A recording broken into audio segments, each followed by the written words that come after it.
Simon Hunter is the Times reporter in Madrid. Hello to you, Simon.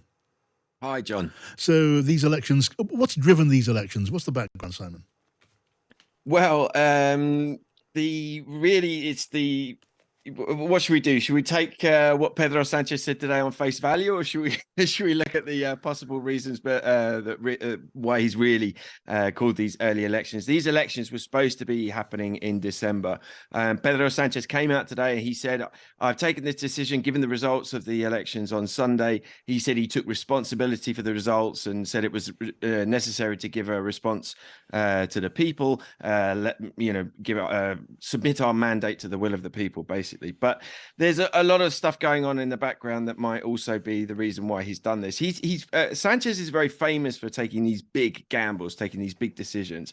Let's see if this one comes off. But I mean, first and foremost, it's self-protection. I mean, he was badly damaged by Sunday's result, but he would be in a much worse position, I'm sure, if he'd waited until December, because there's bound to be a lot of political infighting within the Socialist Party now as to whether he should be the candidate for prime minister in the next elections. The time frame is too short now for that debate really to happen. But also the Popular Party, the Conservative Popular Party, which really was the winner of the local and regional elections yesterday, it's going to have to do a lot of deals with far-right Vox.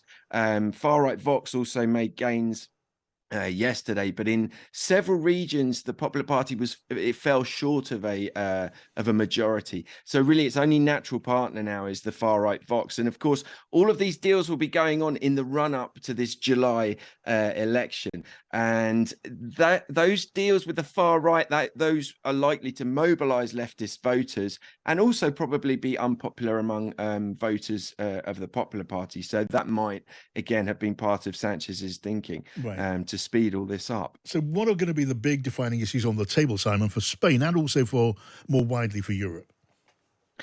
So what was very interesting about these local and regional elections was the fact that there was no debate about local or regional matters. It was all about the national politics. So one of the things that the opposition were really using to batter Pedro Sánchez was the fact that he has had to do, because he's in a minority coalition with the leftist Unidas Podemos party, and that has caused a lot of unease among voters and among the opposition, and also because they're in a minority, Pedro Sánchez has had to do a lot of deals with smaller parties, and that includes Catalan nationalists and also a party called Bildu, which has historic links to the Basque, the now defunct Basque terrorist group ETA. So the opposition is likely to hammer Pedro Sánchez on those issues again in the run up to the general elections, whereas Pedro Sánchez will be trying to draw attention to his achievements over the 4 or 5 years, or 5 years now, that he has been prime minister, which includes a fall in unemployment, reasonable handling of the pandemic, and rises in the minimum income.